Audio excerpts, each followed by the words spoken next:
आज की इस वीडियो में आप सभी का स्वागत है। आज की इस वीडियो में हम बताएंगे आपको कि जो प्रैक्टिकल फाइलें हैं, जो 01 कोड नंबर जो है 01 है, डिप्लोमा आईटीडी के लिए सभी विद्यार्थियों को इस बात को ध्यान रखना होगा कि उनकी जो प्रैक्टिकल फाइल पहले वाली बनेगी उसमें क्या क्या चीज़ें शामिल है, वो इस वीडियो के माध्यम से हम आप तक पहुंचाने की पूरी कोशिश करेंगे। जैसा कि ऑन स्क्रीन दिखाई दे रहा है कि शैक्षणिक आकलन के परीक्षण के लिए, यानी कि जो एमआर बच्चे होते हैं उनके आकलन के लिए कौन सी जाँच पत्र या जाँच सूची का उपयोग किया जाता है, इसमें हम एक एक करके बताएंगे। आप लोग इसको विशेष ध्यान करके लिख लीजिएगा। और दूसरा ये, जिन बच्चों का प्रैक्टिकल एग्ज़ाम अभी नेक्स्ट वीक है, वो लोग भी इस चीज़ का ध्यान रखेंगे उनको कौन कौन से चेक लिस्ट के बारे में आपको बनाना होगा। तो सबसे पहले हम बात करते हैं पोर्टेज यानी पेटेंट की।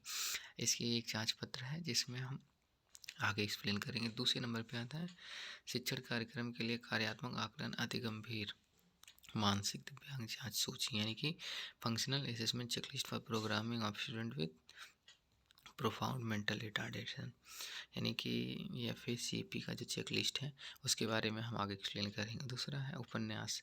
उसके बाद नेक्स्ट है कार्य योजना। इसको अभी इसमें आवश्यकता नहीं है, लेकिन इसके बाद वाली चेक लिस्ट की आवश्यकता है जो आगे है पॉइंट नंबर 5 पे, कि behavioural assessment scale for Indian children with mental retardation.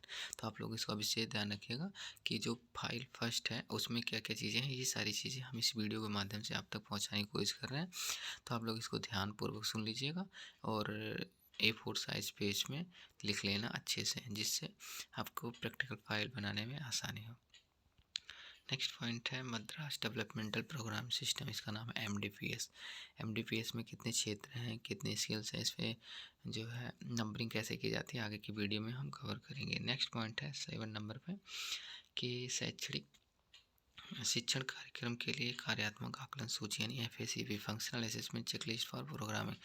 FACP checklist है, ये कुल मिलाकर के 4 चेकलिस्ट हो गई। इसमें FACP PMR A भी है और FACP बेसिक के बाद दूसरा है PVMR है, और एक FACP जो एकेडमिक है जिसमें क्लासेस पे डिवाइड की जाती है।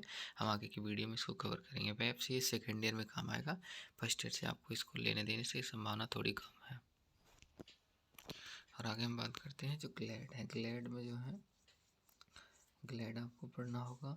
जो EST बच्चे होते हैं उनके लिए हम कैसे कैरिकुलम डेवलप करते हैं उसके बारे में।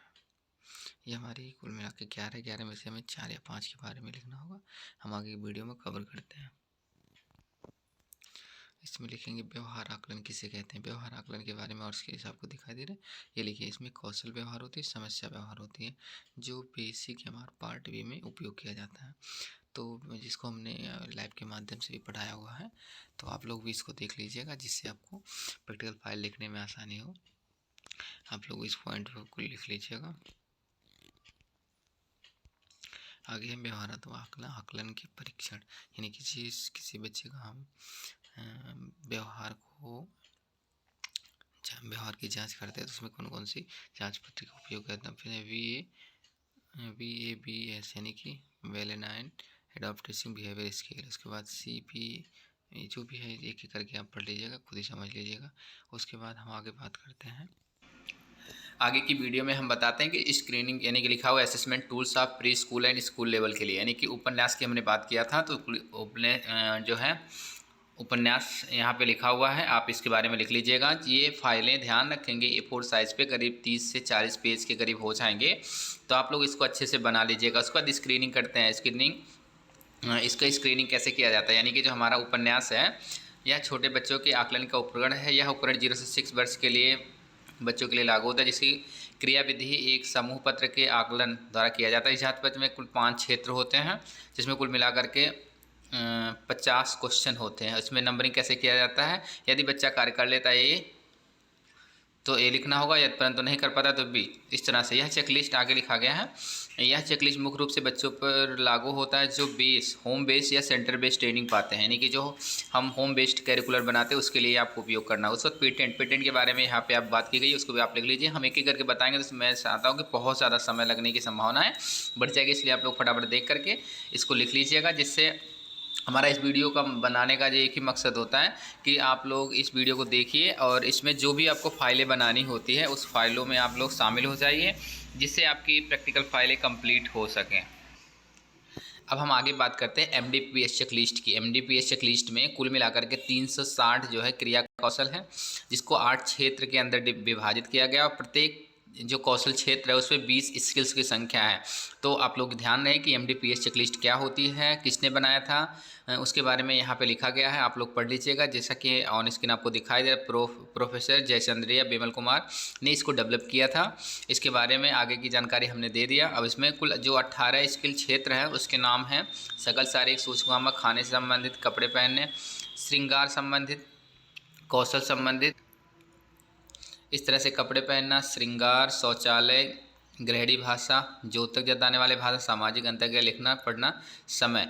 और अगला है रुपए पैसे, घरेलू, सामूहिक, मनोरंजन, तो पढ़ाई, व्यावसायिक कौशल, पढ़ाई। इस तरह से कुल मिलाकर के 18 क्षेत्र, एक क्षेत्र में जो है कुल 20 स्किलों की संख्या है। इसकी भी हम PDF आपको प्रोवाइड कर देंगे, तो आपको उसको प्रिंट आउट निकाल करके आपको इसके पीछे फाइल के पीछे लगा देना होगा। तो ये आप लोग ध्यान से देख लीजिएगा। इसके बारे में लिखना और पढ़ना दोनों समझना जरूरी है कि जो MDPS चेकलिस्ट है उसको कैसे उपयोग में लाया जाता है। उसके लिए हम आगे बात करते हैं कि FACP चेकलिस्ट। FACP चेकलिस्ट इस आकलन का प्रणाली का विकास मानसिक मंदित दिव्यांग संस्थान सिकंदराबाद के विशेष विज्ञ जयंती नारायण ने किया था।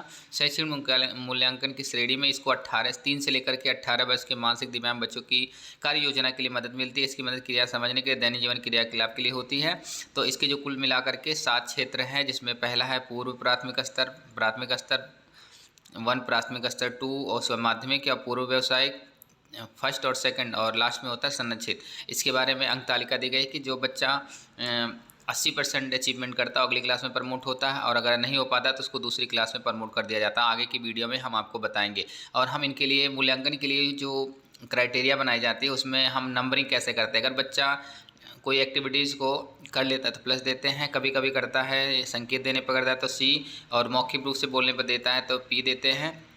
ये प्रॉम्प्ट होते हैं। कुल मिलाकर के +C, VP, NA, PP और MD ये सब जो है ऑन स्क्रीन आपको दिखाई भी दे रहा है, तो आप लोग एक बार ध्यान से देख लीजिएगा। तो ये आपका जो है प्लस और माइनस का ध्यान रखें। लास्ट वाला माइनस है, बच्चा अगर आइटम उस एक्टिविटीज़ को नहीं कर पाता तो उसको माइनस, और कर लेता है तो प्लस, बाकी और सहायता के रूप में देते हैं, तो हम उस पर प्रॉम्प्ट ये लगाते हैं। अब हम आगे बात करते हैं कि एक क्लास के हिसाब से उनकी जो एक्टिविटीज़ होती है उसके बारे में, उसकी एज, जैसे लिखा पूर्व प्राथमिक स्तर के जो व्यक्तिगत कौशल कार्यकर होते हैं, प्राथमिक स्तर के अलग अलग, इसमें कितने वर्ष के बच्चों को शामिल किया जाता है वो भी शामिल किया गया है। आप लोग इसको पढ़ लीजिएगा ध्यान से। और फाइल बनाते समय आपको ये जो यहाँ पे क्लासरूम की हम बात करते हैं, आपको ये क्लासरूम जो मॉडिफिकेशन की बात होती है कि किस क्लास में कौन से बच्चे को शामिल करना है उसके बारे में यहाँ लिखा हुआ है। आप लोग विशेष करके ध्यान से देख लीजिएगा, जिससे आप जो तो इसमें क्लासरूम की क्लासिफिकेशन दी गई है। जैसे पूर्व प्राथमिक है, 3 to 6 ईयर का बच्चा होगा तो उसको पूर्व प्राथमिक विद्यालय में बैठाएंगे। अगर वो 80% अचीव करता है तो उसको प्राथमिक विद्यालय में भेजेंगे प्राथमिक क्लास में। अगर नहीं, अगर 80% से कम रहता है तो प्राथमिक सेकंड में भेज देंगे। इसी तरह से आगे भी दिया गया है, अगर प्राथमिक 80% से अचीव करता है तो माध्यमिक भेजेंगे, नहीं तो उसको पूर्व व्यावसायिक भेज देंगे। अगर माध्यमिक को क्रॉस करने के लिए पूर्व माध्यमिक में फर्स्ट में जाने के लिए 80% से 80% से कम आता है, पूर्व माध्यमिक में आता है। इस लास्ट ना व्यावसायिक प्रशिक्षण की दे दिया जाता है। इसमें उम्र की बात भी की गई है कि 3 to 6 ईयर प्राथमिक में, 9 to प्राथमिक सेकंड में, प्राथमिक फर्स्ट में 7 to 10, और माध्यमिक में ले जो है 11 to 14 ईयर्स का बच्चा होगा, 15 to 18 वर्ष पूर्व माध्यमिक सेकंड में जाएगा, और पूर्व माध्यमिक फर्स्ट में 15 to 18 वर्ष का बच्चा होगा वो जाएगा। इस तरह से आपके हमने पूरी चार्ट बना दी क्लासरूम की क्लासिफिकेशन। तो आप लोग ग्रुप टीचिंग बनाएंगे तो इस बात का विशेष ध्यान रखेंगे। आगे जो हमने एक जांच पत्र की बात की थी, FACP PMR यानी कि functional assessment checklist for programming of student with profound mental retardation. तो आप लोगों को इस चेकलिस्ट के बारे में भी हम आगे बताते हैं कि यह चेकलिस्ट का उपयोग कहाँ किया गया है, किसके लिए किया जाता है, आगे की इसमें जो है स्क्रीन में दिखाई भी दे रही है। इस जांच पत्र की श्रृंखला में 5 मूल्यांकन तालिका है। प्रत्येक तालिका के बच्चे क्रिया के अलग अलग स्तर बताए गए हैं, जैसे स्वयं सहायता कौशल, गामक कौशल, संप्रेषण कौशल, सामाजिक कौशल, दृष्टि कौशल क्षेत्रीय है। इसके लिए प्लस माइनस जो सेम उसके साथ जैसे हमने FACP में बनाया था उसी तरह से इसके भी मूल्यांकन के लिए मापदंड का प्रयोग किया जा सकता है, जैसे प्लस माइनस और CP, VP, NA, PP और मॉडलिंग का प्रयोग किया जा रहा है। और हम आगे बात करते हैं कैप, यानी कि हमने एक बात की थी बीच में, पाठ्यक्रम योजना पाठ्यक्रम क्रिया योजना यानी कि CAP का होता है full form, curriculum action plan. ये क्या होती है इसके बारे में आपको आगे हम दिखाते हैं। तो इसमें इन बातों का ध्यान रखना होगा। IP बनाने के लिए हमें कौन कौन से स्तरों का ध्यान रखना होता है, जो हमारी वार्षिक रिपोर्ट पर अभिभावक के साथ चर्चा करना होता है। पहला पॉइंट है बच्चों के वर्तमान स्तर के आकलन हेतु शैक्षणिक आकलन का असर देखना। बच्चे कौशल स्तर में बच्चा करता है उसकी रिकॉर्ड रखना। छात्र की short term long term goal का निर्धारण करना। IP का निर्धारण कर किसी भी स्तर बच्चों की केंद्रीय पाठ को निर्धारण करना। इस तरह से हम इसके बारे में चर्चा करते हैं। आगे हम बात करते हैं कि जो हमारी पाठ्यक्रम है इसको किस प्राथमिक स्तर के बच्चों के लिए 2 से 10, माध्यमिक के लिए 11 से 16, उसके बाद व्यवसाय के लिए 17 से ऊपर बच्चों या 18 से ऊपर बच्चों के लिए हम व्यवसायिक कार्यक्रम बना सकते हैं।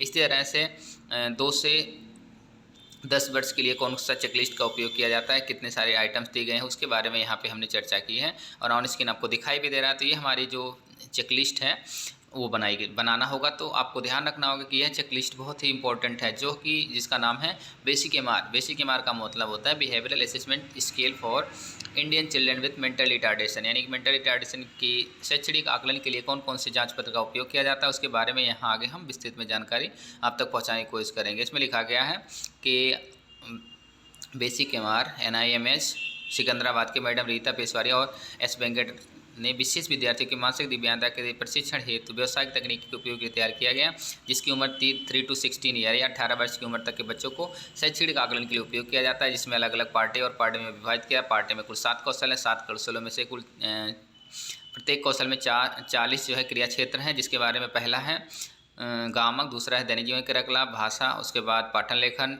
उसके बाद नेक्स्ट बात करते हैं कि संख्या, समय, घरेलू, सामाजिक, पूर्व व्यवसायिक। इस तरह से कुल 7 कौशलों की संख्या विभाजित की गई। और इसमें नंबरिंग की हम बात करते हैं तो कुल जो है नंबरिंग, जैसे मान लीजिए बच्चा स्वयं अपने आप से कार्य को कर लेता है उसको 5 मार्क्स देंगे, संकेत देने पे देता है 4। इसी तरह से नंबरिंग की गई। शाब्दिक और आगे